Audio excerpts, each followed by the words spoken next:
మన ప్రభువును రక్షకుడైన యేసుక్రీస్తు నామంలో మీకు అందరికీ వందనాలు. ఈరోజు మన ఆత్మీయ జీవితంలో ఎదుర్కొంటున్నటువంటి కష్టాలని బట్టి, ఇబ్బందులు, సమస్యల్ని బట్టి మనం ఎంతగానో కృంగిపోతూ ఉంటాం.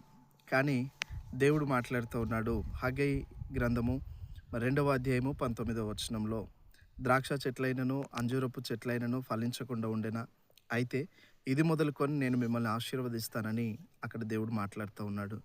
దేవుని బిడ్డలారా, ఎక్కడ కూడా నిరాశ చెందాల్సిన అవసరం లేదు. ఎక్కడ కూడా కన్నీరు కార్చాల్సిన అవసరం లేదు.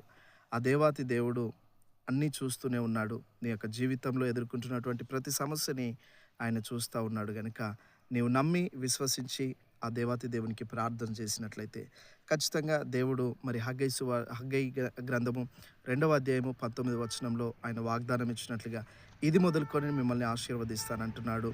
దేవుడు నిశ్చయంగా మనందరి జీవితంలో ఆ వాగ్దానం నెరవేర్చి ఆయన మనల్ని గొప్పగా ఆశీర్వదిస్తాడు. దేవుడు మిమ్మల్ని దీవించి ఆశీర్వదించును గాక.